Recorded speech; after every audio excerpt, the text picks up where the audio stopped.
The Rockets should be desperate. If I'm the Rockets, say, man, Zach LaVine, I'm say, bro, stop. People got to stop disrespecting Zach LaVine, Chris. I'm over it. I don't want to hear it no more. Zach LaVine is absolutely, he killed the Celtics. He killed the Spurs the other day. I'm over it. He's a 40, 50, 80 guy for like the past 3-4 seasons.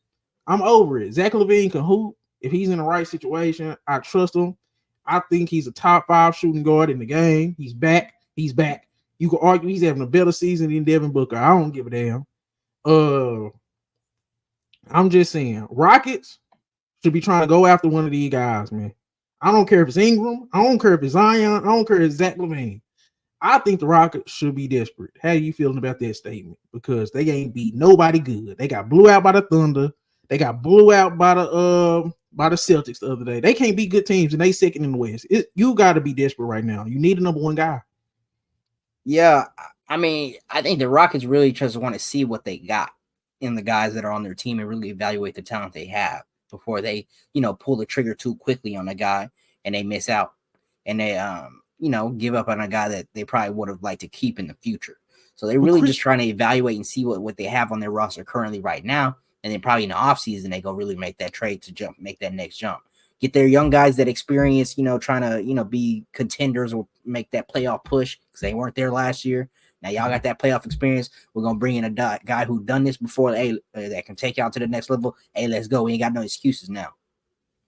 I get what you're saying because I was right there with you. We was both saying it. We need to see what it looked like in the playoffs, see what it looked like. They're second in the West. That shit over with. We know what they got now. They got everything except a nigga that can score in the fourth quarter. That's what they got. They don't have a guy. They don't have a guy you trust with the ball in his hands when it's 2, 4, 3 minutes left in the game and you need buckets. Like, I don't trust them in close games, and I don't trust them against the top 5 teams in the NBA. And their record is too good for them just to be, because it would be different, Chris, if they was like a 7 seed or 6 seed or, you know what I'm saying, in that play area. They second in the West. That screams, okay, you got enough to be second in the West. Just imagine what you have if you had a guy. Yeah. So you don't think they should be desperate for a trade still? Because I get what you're saying, but I'm just, I mean, but you got to make sure you're bringing in the right kind of guy. We bring in Brandon Ingram and we still not going anywhere, then we wasted our time. We wasted our chance at bringing in a guy. We bring in Jimmy Butler and for a couple years, and then we don't do nothing after that. We wasted it. But I'm just saying, okay, I get that for sure. But Cam Whitmore don't play. Reed Shepherd don't play. And that's damn near all you be giving up. And probably like Dylan Brooks or Van Vliet. Like you'll be giving up probably Cam Whitmore and Reed Shepherd, probably a pick or two, and then probably either Van Vliet or Dylan Brooks. You're literally nobody worth mentioning that plays. There's nobody worth mentioning that plays. I get Fred Van Vliet and Dylan Brooks they impact, but they easily replaceable with what they already have. Yeah, I agree. I will say this: if they can get their hands on Fox, you do that right now. You do that yesterday.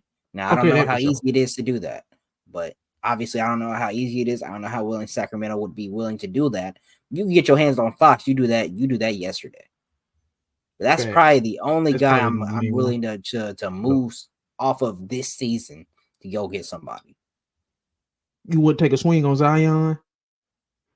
Mm-mm. Okay, so Fox. I'm Houston. I know that's crazy because I was just big up in Zion, but if I'm Houston, we got all this. We got this young talent. I can't take that shot.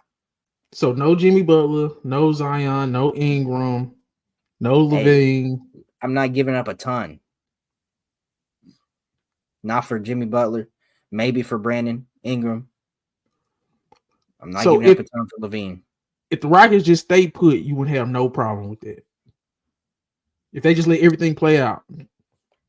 I guess maybe you would have a problem with that because I mean, at this point, depending on who they play in the first round, they could be a first round exit. And I've said that I'm going to keep maintaining that position. Just depending on that matchup.